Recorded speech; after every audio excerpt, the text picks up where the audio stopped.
Өмірде 3 түрлі жағдайда мынаны жасама. Ашуың келгенде уәде берме.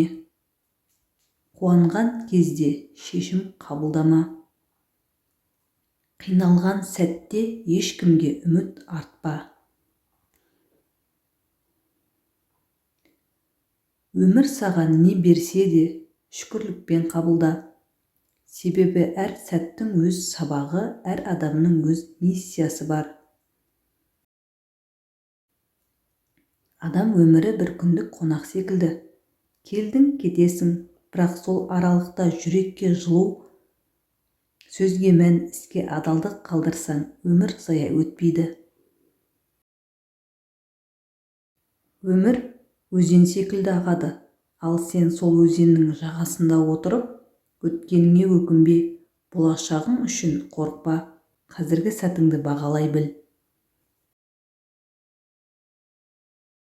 Өмір саған әрқашан бірдей күн бермейді. Кейде бұлт, кейде дауыл соғады. Бірақ сол дауылдың артынан ашық аспан келетініне сенуді ұмытпа. Өмір бір ғана мүмкіндік. Өкінішпен емес, үмітпен, қорқынышпен емес, батылдықпен, өкпемен емес, кешіріммен өткіз. Адам өмірде бәріне үлгермейді, бірақ біреудің жүрегіне үміт ұялатса, бір жанды құтқарса, өмірі бекер өтпегені. Ата-анаңның алақаны өмірдегі ең жылы пана. Ол панадан айырылмау баланың ең үлкен бақыты. Әке тірегің, ана жүрегің. Екеуінің де қадірін тірісінде білмесең, өмір бойы сағынышпен өмір сүресің. Ата-ана үшін баланың бір тамшы қуанышы 1000 күндік еңбекке татиды, ал баланың бір ауыр сөзінің жарасы өмір бойы жазылмайды. Ата-анаң тірі тұрғанда дүние бай, ал көз жұмғанда дүниең босап қалады. Ананың көзіндегі жас пен әкеңнің маңдай терін бағаламаған перзент нағыз байлықтың не екенін ешқашан ұқпайды. Ата-ана сенің тамырын құрметтемеген ағаш мәңгі көктемейді.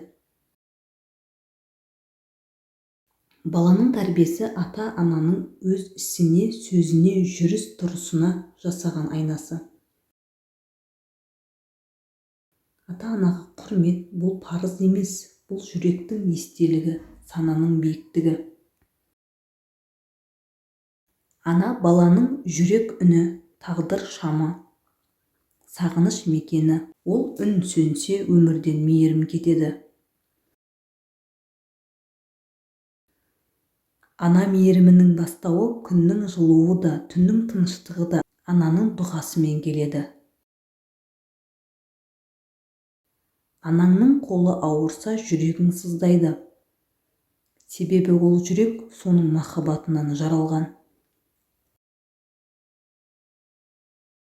Ана саған жанын беріп тұрып, өзі үшін бірде-бір ақы сұрамайтын жалғыз жан. Әке үнсіз қамқорлықтың, көзге көрінбейтін батырлықтың иесі. Оның маңдай тері баланың болашағына төселген жол. Әкені түсіну үшін оның орнына жауапкершілік арқалап көр. Сонда ғана оның үндемей істеген ерлігіне көз жетеді. Әкеңнің әр күрсінісі 1000 сөзден артық. Себебі оның уайымы сенің ертеңің үшін. Әке отбасының іргетасы. Іргетас шайқалса, бүкіл шаңырақ теңселеді.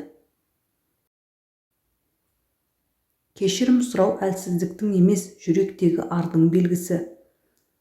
Ата-анаға айтылған кешірім жанды жеңілдетіп өмірді нұрландырады.